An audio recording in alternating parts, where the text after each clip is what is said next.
नमस्ते बच्चे। पिछले क्लास में हमने महाभारत से लिया गया एक पाठ का शुरुआत किया था। याद है आपको? पाठ का नाम क्या था? सवाल और जवाब, है ना? तो उसका आधा भाग तो हमने ले लिया था, तो बाकी भाग आज हम जानेंगे। तो उसमें क्या हुआ था? हाँ, पांडवों में 4 भाई तो पानी के तलाश में गए और वो तो एक आपत्ति में फंस गए थे। और अभी तो युधिष्ठिर खुद अपने भाइयों की तलाश में गए और वहां यक्ष को मिलता है, तो उनके साथ बातचीत हो जाते हैं। तो देखिए वे क्या क्या है। हाँ, यक्ष बोलता है, मैं आपसे कुछ सवाल पूछेंगे और उस सवालों के जवाब आप सही देंगे तो आपको पानी मिल सकते हैं। तो इसी तरह उसने सवाल पूछने लिखते हैं। तो देखिए सवाल क्या क्या है।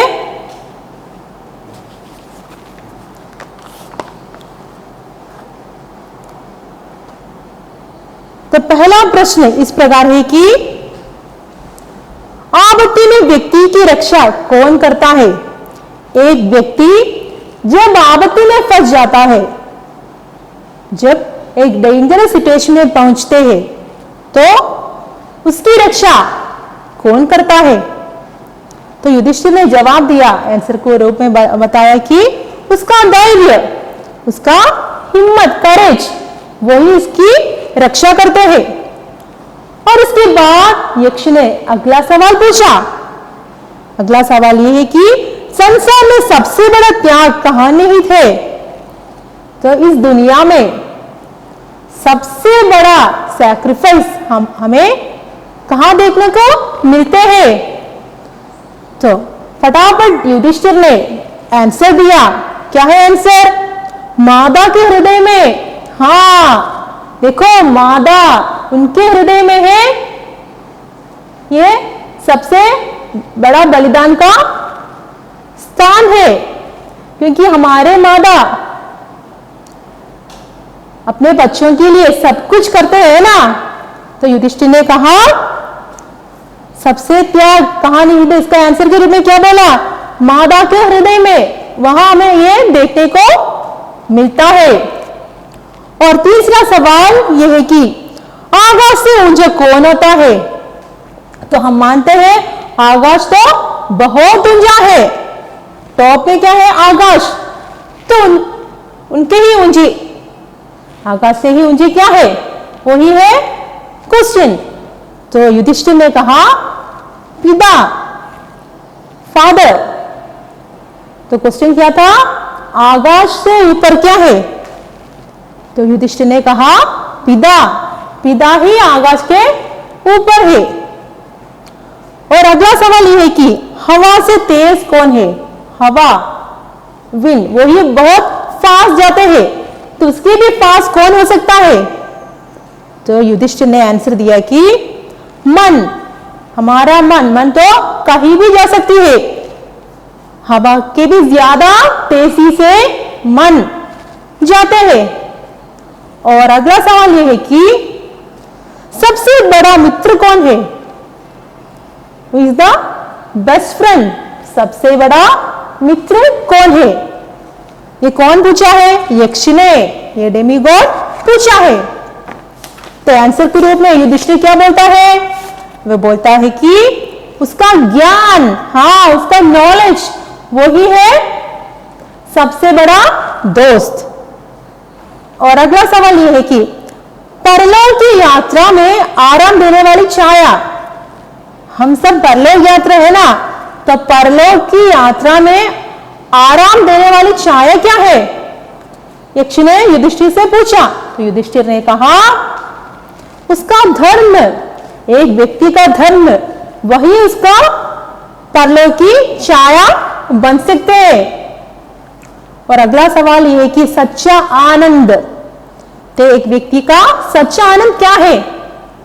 तो युधिष्ठिर ने कहा कि सच्चरित्रवान होकर जीने में, एक अच्छे व्यक्ति होकर जीने में ही सच्चा आनंद मिलता है। एक व्यक्ति को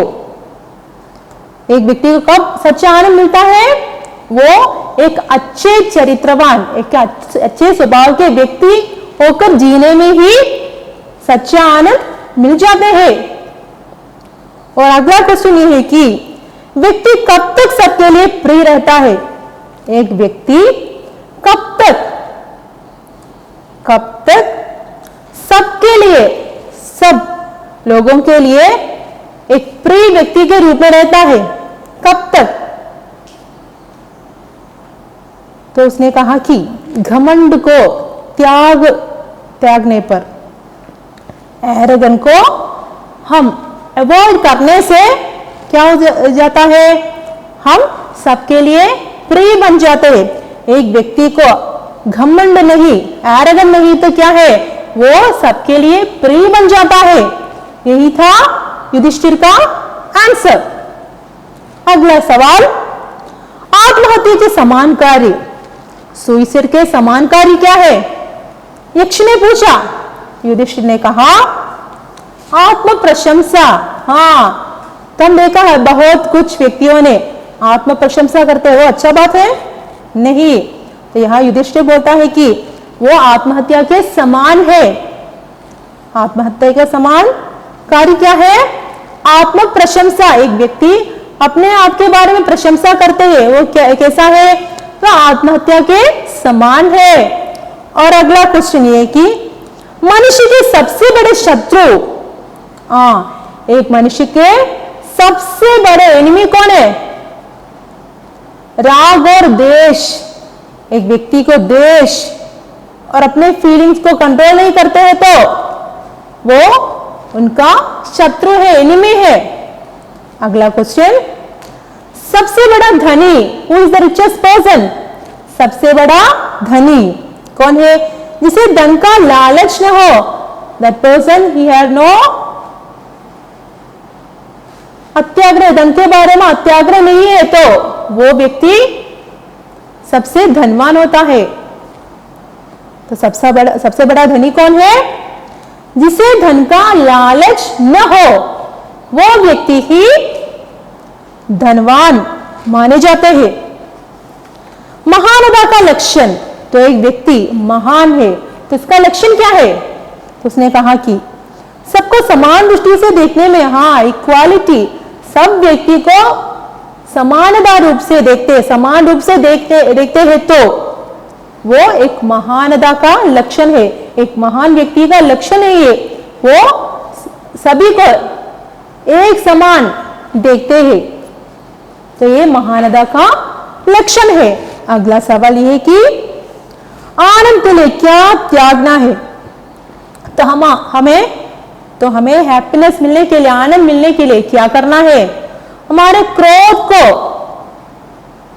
सैक्रिफाइस करना है। हमें we have to avoid angry. क्या करना है? हमें आनंद मिलने के लिए क्या करना है? क्रोध को यानी कि एंग्री को अवॉइड करना है। ऐसे करने से क्या मिलता है? हमें आनंद मिलते हैं। तो आनंद के लिए क्या त्यागना पड़ता है?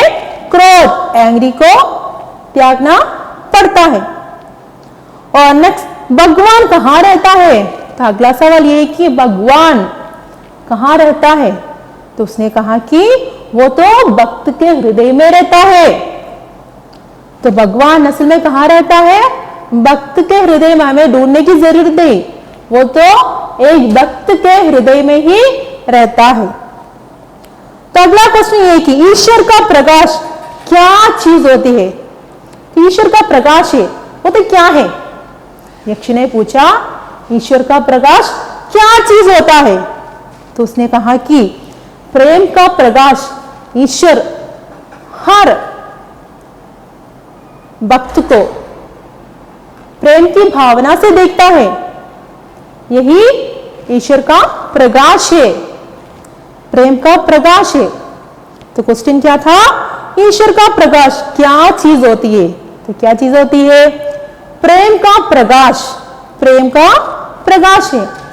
और अगला क्वेश्चन, सबसे बड़ा सारहीन, ए मीनिंगलेस पर्सन, सबसे बड़ा सारहीन कौन है?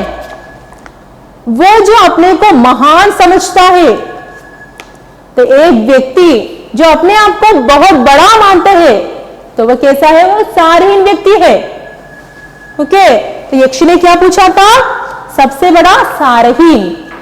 तो जवाब के रूप में ये युधिष्ठिर ने क्या कहा? वह जो अपने को महान समझता है, एक व्यक्ति अपने आप को बड़ा समझते हैं, वो तो एक सारहीन है। तो नेक्स्ट क्वेश्चन, दुख मिटाने वाली महाऔषधि, दुख मिटाने के लिए महाऔषधि क्या है? तो उसने कहा कि सुख के बारे में न सोचना बेटर क्या है? हाँ, सुख के बारे में no need to think about सुख, सुख के बारे में न सोचना, ये है दुख मिटाने वाली महाऔषधि। और अगला सवाल ये है कि नित्य सत्य, ये प्रकृति का नित्य सत्य क्या है? ये था अगला क्वेश्चन। तो युधिष्ठिर ने जवाब दिया मृत्यु। हाँ, ये तो एक नित्य सत्य है ना, नित्य सत्य क्या है? मृत्यु।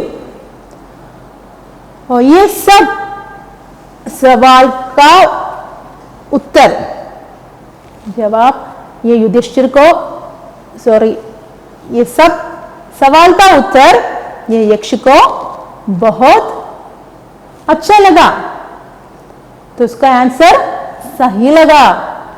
तो क्या हो गया? इस जवाब के कमाल के कारण क्या हो गया? सवाल तो उसने बहुत कुछ पूछा और युधिष्ठिर ने फटाफट उसका जवाब भी दिया, कमाल का जवाब भी दिया। तो इसके फलस्वरूप क्या हो गए? यक्ष ने युधिष्ठिर के चारों भाइयों को युधिष्ठिर को दे दिया और यक्ष को ये आंसर सब कुछ बहुत अच्छा लगा।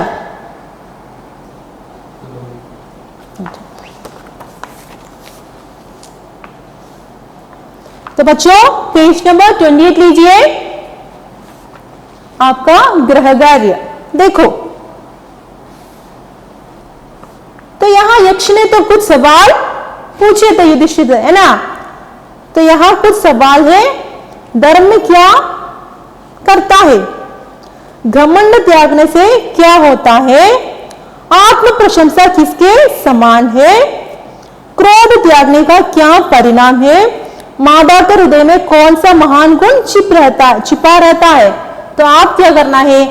इन सवालों का उत्तर अपने टेक्स्ट बुक्स में ढूंढ कर लिखना है। क्लियर? और एक क्वेश्चन भी है, तो ये है कि युधिष्ठिर यानी कि धर्मपुत्र, उसने अपने चारों भाइयों को कैसे जीवित लौटा दिया? तो कैसे इसने अपने भाइयों का जीवन लौटा लिया है? तो इसका आंसर भी आप खुद लिखना है, अपने वाक्यों में लिखना है, जरूर लिखना है। ओके, तो बच्चों आशा है आज का क्लास आपको समझ में आ गई है। तो आज के लिए इतना ही, धन्यवाद।